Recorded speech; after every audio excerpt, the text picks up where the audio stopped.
हम देखते हैं कि जो गावी मारू है वो उसे जला देता है, लेकिन उसके बाद वो अपनी ट्रू फॉर्म को निकाल लेता है जिससे वो पीछे नहीं हट सकता है। उसके बाद हम ये देख पाते हैं कि वो अपने टेंटिकल की मदद से गावी मारू पर हमला करता है और गावी मारू भी उसका सामना करते हुए उस पर फायर का हमला करता है, लेकिन वो ज़्यादा कुछ असरदार नहीं होता।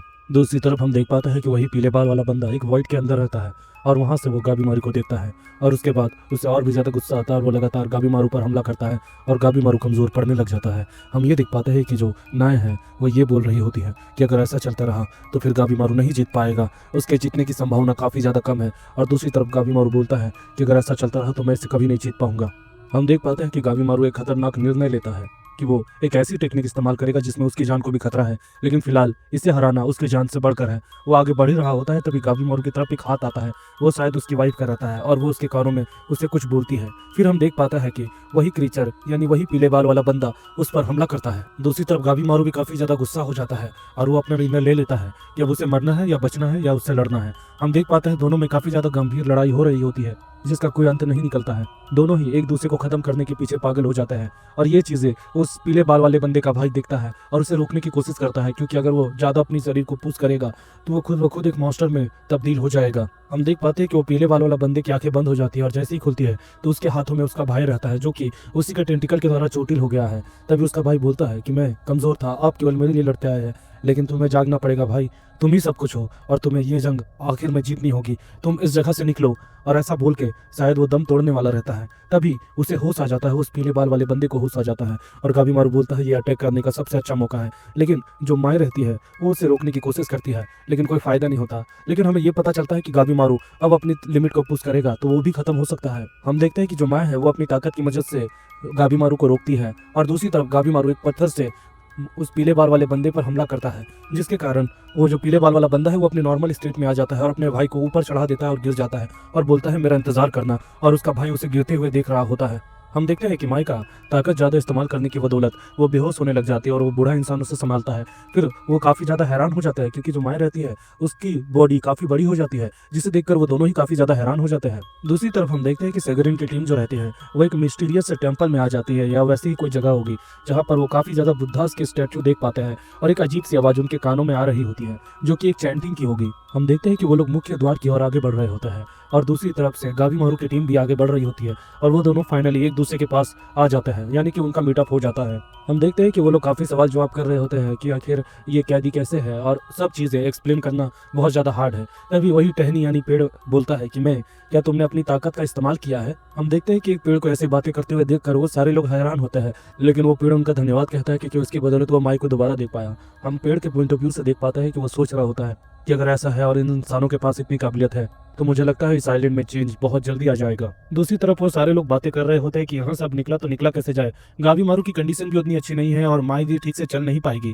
दूसरी तरफ वो जो बुढ़ा स्वॉर्डमैन रहता है वो उससे बोलता है यानी उस अंधे से कि तुम्हें क्या लगता है कि तुम्हारा जैसा जो साथी है वो तुम्हें धोखा देगा, मुझे तो लगता है कि हमें इसे खत्म कर देना चाहिए। और वो इसकी तरफ हमला करने के लिए बढ़ता है तभी सेगरिन उसे रोक लेती है और बोलती है अब तुम लोग कुछ भी नहीं कर सकते हो, एक दूसरे की जान लेना ये सही बात नहीं है। तो वो बुढ़ा बोलता है तो मुझे तुमसे निपटना पड़ेगा और वो दोनों लड़ने के लिए तैयार हो जाते हैं। तभी रैन बोलते हैं कि फिलहाल के लिए गावी मारू को ट्रीटमेंट की जरूरत है, नहीं तो वो जल्दी सर्वाइव नहीं कर पाएगा और सब लोग इस बात पर एग्री होते हैं। तभी हम देखते हैं कि गावी मारू की आंखें खुलती हैं और उसके बाद वो धीरे धीरे करके अपने आप को खड़ा करता है और उसके विजन से हमें दिखता है कि सारे लोग अजनबी है और अनजाने लोग काफी ज्यादा बढ़ रहे हैं। दूसरी तरफ सेगरिन उसको कन्फ्रंट करने के लिए आती है तब गावी मारू बोलता है कि नहीं, मुझे मदद की जरूरत नहीं है, मैं ठीक हूँ।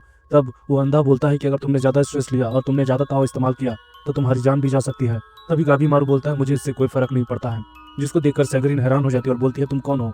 तभी गावी मारू बोलता है मैं ही हूँ गावी मारू द हॉलो। हम देखते हैं गावी मारू तुरंत सेगरिन पर हमला करता है, लेकिन तलवार की मदद से वो अंधा और वो फूसी दोनों मिलकर उसे बचा लेते हैं। गावी मारू और भी ज्यादा चोटिल हो जाता है। उसके बाद वो लोग पूछते हैं कि आखिर ये चल क्या रहा है। तभी सेगरिन बताती है कि गावी मारू की जितनी भी मेमोरीज है वो अपने में कोलाइड कर गई है, जिसके कारण वो कंफ्यूजन और डीपनेस में भर गया है। इसके कारण उसे सब चीजें अजीब लग रही है और वो रियलिटी को समझ नहीं पा रहा है। लेकिन मुझे ऐसा लगता है कि अगर ऐसा ही चलते रहा तो धीरे धीरे करके वो पागल हो जाएगा। हम देखते हैं कि सेगरिन धीरे धीरे करके आगे बढ़ रही होती है और गावी मारू सोचता है कि मैं क्या करूँ, इसे खत्म कर दूं क्या, लेकिन वो थोड़ा सा हैरान होकर शांत हो जाता है। दूसरी तरफ सेगरिन उसे बता रही होती है कि तुम्हारी जो मेमोरीज है वो खुद में कोलाइड हो गई है, लेकिन इसका क्योर है, हम तुम्हें सही कर देंगे, उसके बाद तुम पहले जैसे हो जाओगे क्योंकि तुम मेरे लिए काफी ज्यादा खास हो, ऐसा वो बताती है और बोलती है हम पे भरोसा रखो। हम देखते हैं कि वो उससे हाथ लगाने वाली होती है तभी वो उससे हाथ मार के हटा देता है और बार बार ऐसा करने के कारण जो सेगरिन है वो वो गुस्सा हो जाती है और तलवार की नोक पर उसे जमीन में पटक देती है और उसको प्यार से समझाने लगती है कि तुम मेरे लिए सबसे ज्यादा खास हो। और जो गाबी मारू है वो काफी कमजोर रहता है, जिसके कारण वो ज्यादा कुछ कर नहीं पाता है।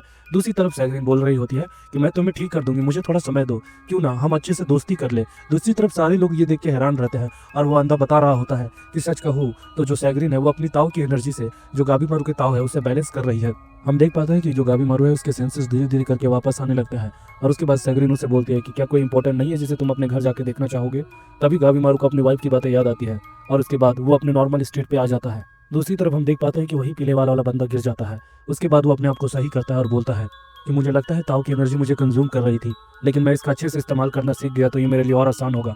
तभी हम देख पाते हैं कि बहुत सारे जो डीमंस है वो उसको मारने के लिए आ रहे होते हैं। तभी वो बोलता है चलो इनसे अच्छी प्रैक्टिस करता हूँ। दूसरी तरफ हम देख पाते हैं सैगरिन और गाबी मारू की टीम मिलकर एक टनल के अंदर जा रही होती है। तभी वहां पर वंदा बोलता है गाबी मारू तुम्हें इससे कुछ याद आया? तब वो बोलता है हाँ, इस गेम में मैं आ चुका हूँ।